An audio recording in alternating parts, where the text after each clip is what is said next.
que mais choca no trabalho realizado aqui no canal é termos que nos deparar com casos icônicos que aconteceram no Brasil e no mundo.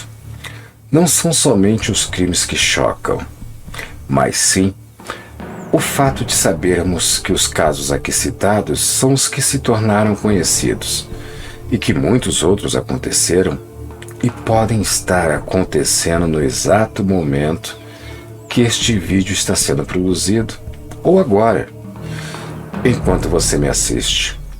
Nenhum de nós está seguro.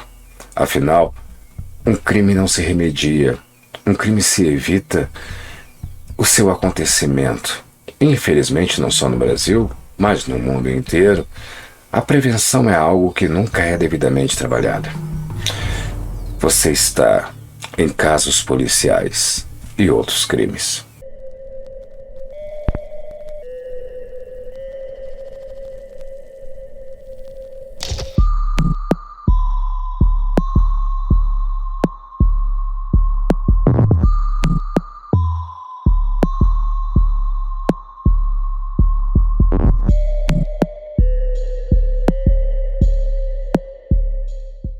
No estado do Rio de Janeiro, em 1991, Niterói, entre os meses de abril e dezembro daquele ano, Marcelo Costa de Andrade entraria para a história dos arquivos criminais brasileiros como o nome de Vampiro de Niterói. Neste período, ele foi responsável por matar 14 meninos de 5 a 13 anos de idade. Marcelo ficou conhecido pela brutalidade e sadismo na maneira que lidava com suas vítimas. Em uma entrevista para a Folha de São Paulo, chegou a comentar para o repórter Sérgio Torres sobre a vez em que lambeu o sangue que escorria da cabeça de um dos corpos. Abre aspas. Ele tinha pernas bonitas. Bebi para ficar bonito igual. Fecha aspas. Veremos o caso do Vampiro de Niterói.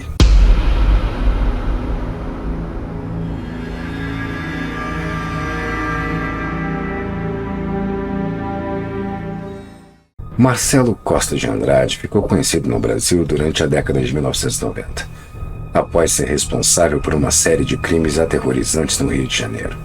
O criminoso ganhou o nome de Vampiro de Niterói depois de ser condenado por assassinar 14 garotos. A origem do nome estava na forma brutal e sádica com que o serial killer lidava com suas vítimas.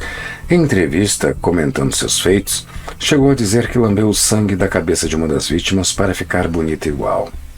O Vampiro de Niterói foi acusado de matar 14 meninos com idades de 5 a 13 anos. Além disso, ele tinha relações com os corpos após os homicídios. Em 2020, ele virou tema de uma série documental no UOL. Marcelo de Andrade nasceu no dia 2 de janeiro de 1967 no Rio de Janeiro, onde tinha uma infância muito conturbada. Marcelo viveu parte de sua infância na Rocinha, uma favela do Rio de Janeiro. Vivia num lar desestruturado. Isso porque seu pai, balconista de bar, espancava diariamente sua mãe, empregada doméstica. Diante disso, então o relacionamento acabou terminando em divórcio, quando o garoto tinha 5 anos de idade. O término também acabou provocando uma forte mudança na vida de Marcelo. Isso porque, ocupada com o trabalho, sua mãe foi obrigada a mandá-lo para o Ceará, onde ele morou com os avós. Entretanto, ele acabou retornando para o Rio de Janeiro 5 anos depois, por decisão da mãe. Foi então internado em um colégio para meninos, mas não tinha bom desempenho nas aulas. Lá, era hostilizado pelos colegas e chamado de retardado. Aos 14 anos, foi mandado embora do internato, pois a instituição só acolhia jovens de 6 a 14 anos. Assim que saiu do internato, passou a se prostituir. Por algum tempo, o menino ficou alternando entre as casas da mãe e do pai, mas acabou indo morar na rua. Dessa maneira, começou a se prostituir para conseguir sobreviver. Ainda que não gostasse da situação, ele conseguia ganhar dinheiro, o que era suficiente para mantê-lo nesta vida. Segundo Marcelo, sempre era ativo durante seus programas, mas certa vez um homem mais velho o teria obrigado a ser passivo, o que o perturbou muito. Nessa época, ele tentou cometer suicídio. Tempos depois, foi enviado para Funabem, mas meses depois fugiu e voltou a se prostituir, sendo que aos 16 anos foi morar com um homem com quem mantinha uma relação homoafetiva, o porteiro Antônio Batista Freire, que começou a sustentá-lo e o apresentou à Igreja Universal do Reino de Deus. Mesmo com o sustento do companheiro, Marcelo continuava a se prostituir, até que se separou e voltou para a casa da família. A partir daí, largou a prostituição e começou a trabalhar formalmente, ajudando a família nas contas e nos afazeres domésticos. Marcelo frequentava os cultos há cerca de 10 anos na época, além de assistir às celebrações pela TV diariamente. Segundo ele, foi num desses cultos que ouviu que quando as crianças morrem, elas vão para o céu. Segundo a lógica do assassino, ele não matava adultos, pois poderia os estar mandando para o inferno. Quando não estava lendo as pregações do bispo Edir Macedo, estava lendo revistas pornográficas. Gostava de ouvir músicas da Xuxa e de outros ídolos infantis da época.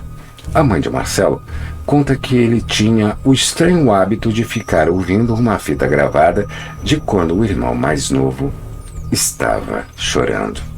No entanto, foi nessa mesma época que o lado psicopata que despertaria o vampiro de Niterói começou a aflorar.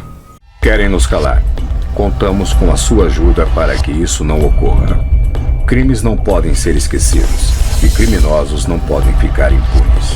Divulguem os vídeos, só assim não seremos intimidados. Equipe Sine Qua Non.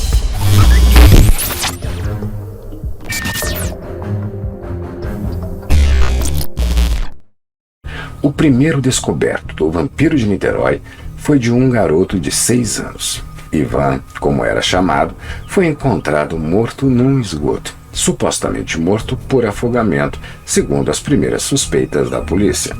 A autópsia, no entanto, revelou outros sinais no corpo. Além de asfixia, o garoto também fora vítima de violação.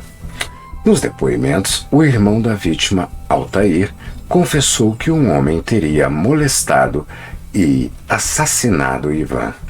A polícia utilizou o episódio para reconstruir a cena do crime e recolher mais informações sobre o assassino em potencial.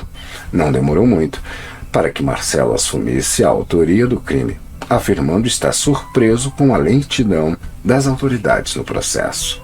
Ao chegar na delegacia, o vampiro de Niterói fez questão de confessar ter matado mais 13 crianças além da vítima encontrada no esgoto, descrevendo com frieza os detalhes de todos os acontecimentos. Se você gosta da proposta do nosso canal, quer receber um conteúdo exclusivo feito para apoiadores,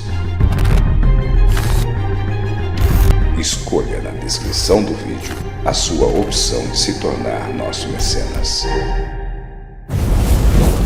Casos policiais e outros crimes com Luiz César Rangel. Com pouco tempo de investigação, o vampiro de Niterói acabou assumindo a autoria do crime. Além de se revelar para a polícia, ele também afirmou surpresa com a lentidão da investigação policial e confessou outros 13 crimes. Durante os depoimentos, ele confessou que matou todos os garotos num período de 8 meses, relatando os crimes com detalhes e frieza. Segundo os depoimentos do serial killer, o primeiro crime aconteceu em abril de 1991. Enquanto voltava do trabalho, Marcelo cruzou com um vendedor de doces e ofereceu dinheiro em troca de ajuda num suposto ritual religioso. O ritual em questão, entretanto, não existia e não passava de uma desculpa para levar o garoto para um local isolado. Apesar de ter encontrado resistência na vítima, o vampiro de Niterói usou uma pedra como arma de agressão. Logo após o ataque, então, violentou a vítima. A vítima, que garantiu o nome de vampiro para o serial killer, tinha apenas 11 anos de idade. Anderson Gomes Goulart, também foi alvo de abuso e homicídio, e teve seu sangue guardado em uma vasilha. O assassino revelou que queria bebê-lo depois, para que pudesse ficar bonito como sua vítima. Ainda que tenha confessado os crimes, Marcelo de Andrade nunca foi julgado. Ele foi declarado portador de problemas neurológicos e, em 1992, aos 25 anos, foi internado em um hospital psiquiátrico. Ele ainda está no local até hoje, onde é mantido sob avaliação, faz exames psicológicos a cada 3 anos. A intenção dos exames é determinar o quadro de sanidade do paciente, para saber se ele está ou não curado. Em 2017, a defesa do serial killer abriu um pedido de liberação para o cliente, mas ele foi negado. De acordo com a promotoria responsável e com o laudo médico do hospital, o homem não está apto a ser reintegrado à sociedade. Vamos analisar esse crime.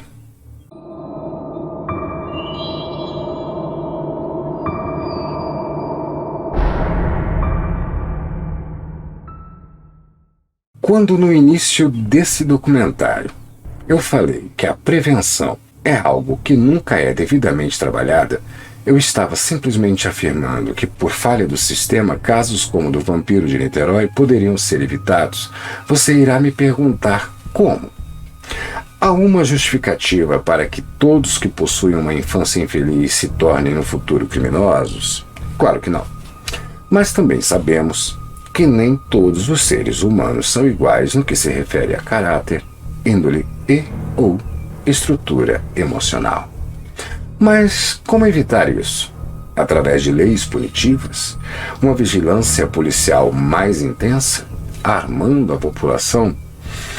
Acredito que não. Particularmente, na minha opinião, se desde cedo nas instituições de ensino avaliações psicológicas e um devido acompanhamento fosse realizado nas crianças e, assim, se prestasse um cuidado individual a casos que despertassem algum tipo de alerta, muitos futuros assassinos não existiriam. No nosso atual processo de equiparação, de seleção dos melhores, acabamos varrendo para debaixo do tapete indivíduos que no futuro poderão ser nossos algozes. E não adianta, depois que o leite é derramado, chorar e cobrar justiça, pois não há justiça na face da terra que devolva uma vida ceifada. O discurso de ódio não resolve. A ira dos justos, menos ainda, e a dor que sentimos na própria pele ou na compaixão é sempre irreparável. Um afago, um abraço e o devido apoio dado a uma criança traumatizada hoje poderá salvar inúmeras vidas amanhã. Meu nome é Luiz César Rangel e eu te encontro no próximo crime.